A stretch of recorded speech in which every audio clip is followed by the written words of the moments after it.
Cover ಸ್ಟೋರಿಗೆ ಸ್ವಾಗತ. ನಾನು ವಿಜಯಲಕ್ಷ್ಮಿ ಶಿವರೂರು. ನಾನಿವತ್ತು ನಿಮಗೆ ರಾಜಕಾರಣಿಗಳು ವೋಟ್ ಬ್ಯಾಂಕಿಗಾಗಿ ನಡೆಸೋ ಕಸರತ್ತಿನ ಕರಾಳ ಮುಖ ತೋರಿಸ್ತೀನಿ. ವೋಟಿಗಾಗಿ ಇವತ್ತು ಅಣ್ಣನನ್ನೇ ತಮ್ಮನಿಂದ ಕೊಲ್ಲಿಸೋ, ತಂಗಿಯನ್ನೇ ಅಣ್ಣನಿಂದ ಅತ್ಯಾಚಾರ ಮಾಡಿಸೋ, ತಂದೆ ತಾಯಿ ಸಮಾನರನ್ನೇ ಜೀವಂತವಾಗಿ ಸುಟ್ಟು ಹಾಕಿಸುವಂಥ ಕ್ರೌರ್ಯ ರಾಜಕೀಯದೊಳಗೆ ತುಂಬಿ ಹೋಗಿದೆ. ಹೌದು, ತಮ್ಮ ಸ್ವಾರ್ಥ ಸಾಧನೆಗಾಗಿ ದೇಶದ ಐಕ್ಯತೆಯನ್ನು ಮುರಿದು ಬಡವರನ್ನ ಬಲಿ ಕೊಟ್ಟು ಆ ದ್ವೇಷದ ದಳ್ಳುರಲ್ಲಿ ತಮ್ಮ ರಾಜಕೀಯದ ರೊಟ್ಟಿ ಬೇಯಿಸುವ ಇಂಥ ರಾಜಕಾರಣಿಗಳ ಕರಾಳ ಮುಖ ತೋರಿಸ್ತೀನಿ ಇವತ್ತಿನ ಕವರ್ ಸ್ಟೋರಿಯಲ್ಲಿ. ಮುಜಾಫರ್ ನಗರದಲ್ಲಿ ಕವರ್ ಸ್ಟೋರಿ ತಂಡ. ಗಲಭೆ ಪೀಡಿತರಿಂದ ರಾಜ ರಹಸ್ಯ ಬಯಲು. ಓಟಿಗಾಗಿ ಮಾಡಿದ ನಾಟಕ ಬಹಿರಂಗ.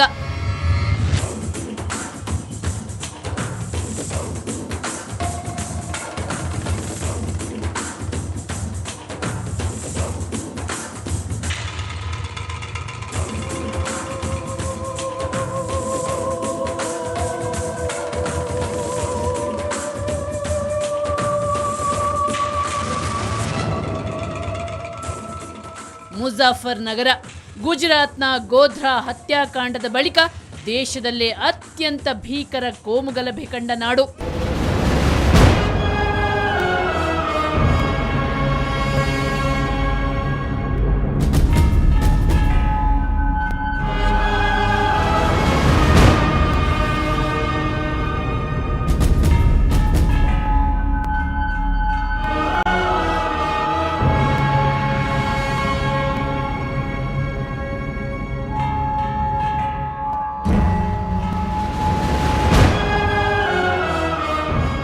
ಮೊಹಬ್ಬತ್ ನಗರವೆನಿಸಿದ ಉತ್ತರ ಪ್ರದೇಶದ ಮುಜಾಫರ್ ನಗರ ಈಗ ನಫರತ್ ನಗರವಾಗಿ ಪರಿಣಮಿಸಿದೆ.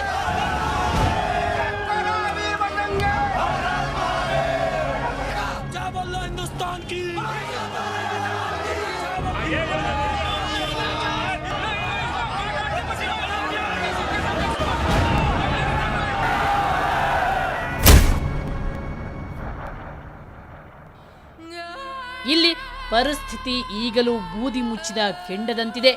ದ್ವೇಷದ ಧಗೆ ಪ್ರತಿಯೊಬ್ಬನ ಎದೆಯೊಳಗೆ ಧಗಧಗಿಸುತ್ತಿದೆ. ಇಲ್ಲಿ ಯಾರ ಮೇಲೆ ಯಾರಿಗೂ ವಿಶ್ವಾಸವಿಲ್ಲ.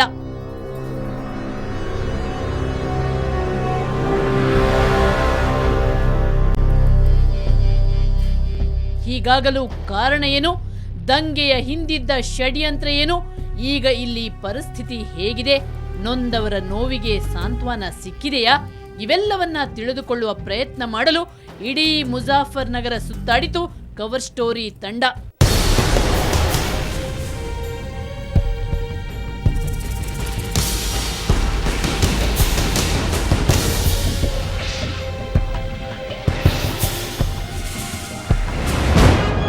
ಆಗಸ್ಟ್ 27, 2013 ಮುಜಾಫರ್ ನಗರ ಕೋಮುಗಲಭೆಗೆ ತುತ್ತಾಗಿ ಹೊತ್ತುರಿದಿದ್ದು 2013 ಆಗಸ್ಟ್ 27ರಂದು. ಇದಕ್ಕೆ ಕಾರಣ ಏನು ಗೊತ್ತಾ? ಹುಡುಗಿಯನ್ನ ಚುಡಾಯಿಸಿದ್ದು. देखिए 27/8/2013 का दंगा एक लड़की की छेड़छाड़ से शुरू हुआ, जिसमें एक पक्ष का एक लड़का मारा गया, दूसरे पक्ष से 2 लड़के मारे गए. उसके बाद यहाँ पंचायतों का दौर शुरू हुआ, जिसमें पहली पंचायत मुस्लिम ने खड़ापार में की 30 तारीख में. उसके बाद 31 तारीख में हिंदुओं की पंचायत हुई.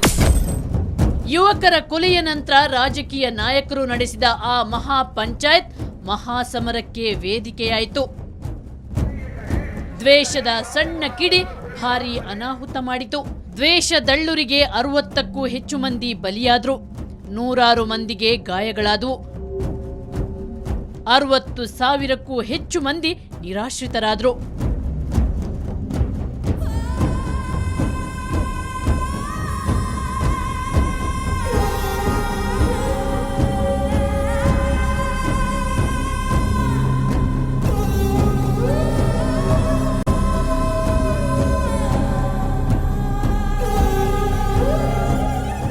ಒಂದು ಕಾಲದಲ್ಲಿ ಬಂಧುಗಳಂತೆ ಬದುಕಿದ ಹಿಂದೂ ಮುಸ್ಲಿಂ ಇಂದು ಕಡು ವೈರಿಗಳು. ಇವರ ನಡುವಿನ ದ್ವೇಷದ ಧಗೆ ಆರ್ಬೇಕಾದ್ರೆ ಕನಿಷ್ಠ 2 ದಶಕಗಳಾದರೂ ಬೇಕು ಅಂತಾರೆ ತಜ್ಞರು. दंगे से पहले यहाँ जाट मुस्लिम का एक बहुत अच्छा सामंजस्य था. जो यहाँ पश्चिम उत्तर प्रदेश की रीढ़ थी और वो जाट मुस्लिम कॉम्बिनेशन के आधार पर ही अजीत सिंह जी या अन्य पार्टियां यहाँ लगातार सफलताएं हासिल करती रहती थी। जो भी चुनाव होता था उसमें जाट मुस्लिम की एकजुटता की वजह से यहाँ अन्य पार्टियों को कोई मौका नहीं मिलता था।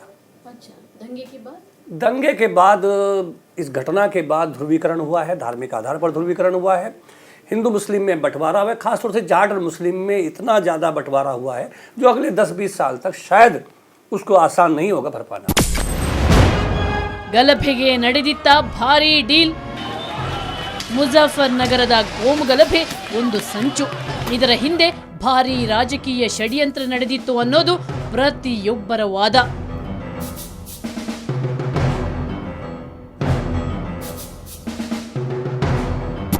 एक भाई को दूसरे भाई से लड़ा दिया। जो सरकार ने किया वो अच्छा नहीं किया, और अगर ये करना चाहती तो ये दंगे रुक सकते थे और दंगे नहीं हो सकते थे। ये इसमें प्रशासन की और सरकार की बहुत बड़ी ढील हुई है, जिससे कि दंगे हुए हैं। ಮುಸ್ಲಿಂ ಮತವನ್ನು ಧ್ರುವೀಕರಿಸುವ ಸಲುವಾಗಿ ಸರ್ಕಾರ ಮಾಡಿದ ಭಯಾನಕ ಸಂಚು ಅನ್ನೋದು ಇವರ ನೇರ ಆರೋಪ. देखिए सरकार की नीतियां गलत क्यों थी? जब 7 तारीख में हिंदू मारे गए तब भी पुलिस ने गोली नहीं चलाई। इसी प्रकार 8 तारीख की घटना में भी पुलिस ने गोली नहीं चलाई। जब आपके पास आप बताते हैं 10,000 आर्मी थी, आर्मी कहे के लिए होती है? शांति व्यवस्था के लिए। तो उन्हें किसी भी प्रकार की सक्रिय कार्यकर्ता से किसने रोका? शासन ने। तो शासन चाहता था, यानी सरकार चाहती थी छोटे मोटे दंगे हों जिससे मुसलमान का ध्रुवीकरण सपा के पक्ष में हो जाए। ಗಲಭೆಗೆ ಮುನ್ನ ಇಲ್ಲಿ ತಾಲೀಮು ನಡೆದಿತ್ತು. ಚುನಾವಣೆಯಲ್ಲಿ ಲಾಭ ಗಳಿಸಲು ಸಾಂಪ್ರದಾಯಿಕ ಶಕ್ತಿಯೊಂದು ಮಾಡಿದ ಹುನ್ನಾರ ಅನ್ನೋದು ಇವರ ದೂರು.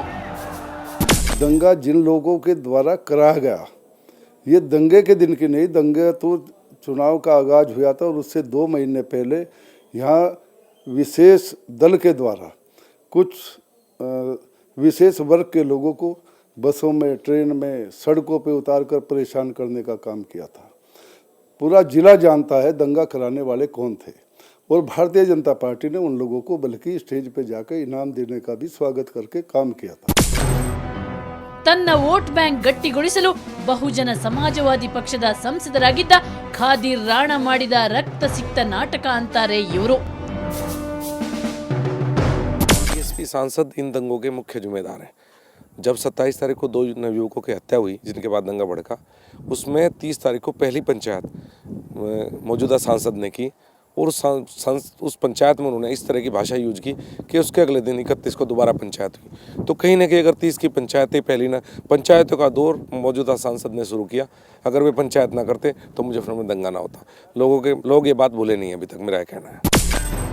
ಒಟ್ಟಾರೆ ಇದೊಂದು ರಾಜಕೀಯ ಕುತಂತ್ರದಿಂದಾದ ಭಾರೀ ಅನಾಹುತ ಅನ್ನೋದ್ರಲ್ಲಿ ಅನುಮಾನವೇ ಇಲ್ಲ. ಆದ್ರೆ ಮೊದಲೇ ಇಬ್ಬಾಗವಾಗಿತ್ತ ಮುಜಾಫರ್ ನಗರ. ಉತ್ತರ ಪ್ರದೇಶದಲ್ಲಿ ಸರ್ಕಾರ ಬದಲಾಗುತ್ತಿದ್ದಂತೆ ಇಲ್ಲಿನ ಸಾಮಾಜಿಕ ಪರಿಸ್ಥಿತಿಯೂ ಬದಲಾಗುತ್ತೆ. ಸಮಾಜವಾದಿ ಪಕ್ಷ ಅಧಿಕಾರಕ್ಕೆ ಏರುತ್ತಿದ್ದಂತೆ ಇಲ್ಲಿ ಹಿಂದೂ ಮುಸ್ಲಿಂ ನಡುವೆ ಕಂದಕ ಏರ್ಪಟ್ಟಿತ್ತು ಅನ್ನೋದು ಇವರ ವಾದ. समाज पहले से ही बटा हुआ था। मोहब्बत नगर मात्र कहने के लिए, वरना यहाँ हिंदू मुस्लिम की आग काफ़ी पहले से ही सुलग रही थी। ये समझो प्रतीक्षा कर रहे थे लोग, चूँकि छोटी मोटी लड़कियों की छेड़छाड़ की घटनाएं निरंतर जारी थी। इस पे विशेष रूप से सपा की सरकार आने के बाद मुसलमान का मनोबल बहुत हाई था, जिसकी प्रतिक्रिया स्वरूप हिंदू इकट्ठे हुए सामूहिक रूप से। ಓಟಿಗಾಗಿ ರಾಜಕಾರಣಿಗಳು ಆಡಿದ ಈ ಭಯಾನಕ ನಾಟಕ ಮುಜಾಫರ್ ನಗರವನ್ನ ಸಾವು ನೋವಿನ ಮನೆಯಾಗಿಸಿದೆ. ಸಾವಿರಾರು ಮಂದಿ ಇಂದಿಗೂ ನಿರಾಶ್ರಿತರಾಗಿ ಬೀದಿ ಪಾಲಾಗಿದ್ದಾರೆ. ಸಾವಿರಾರು ಮಕ್ಕಳ ಭವಿಷ್ಯದಲ್ಲಿ ಅಂಧಕಾರ ತುಂಬಿದೆ. 10 ಗ್ರಾಮಗಳಲ್ಲಿ ಸ್ಮಶಾನ ಮೌನ ಆವರಿಸಿದೆ.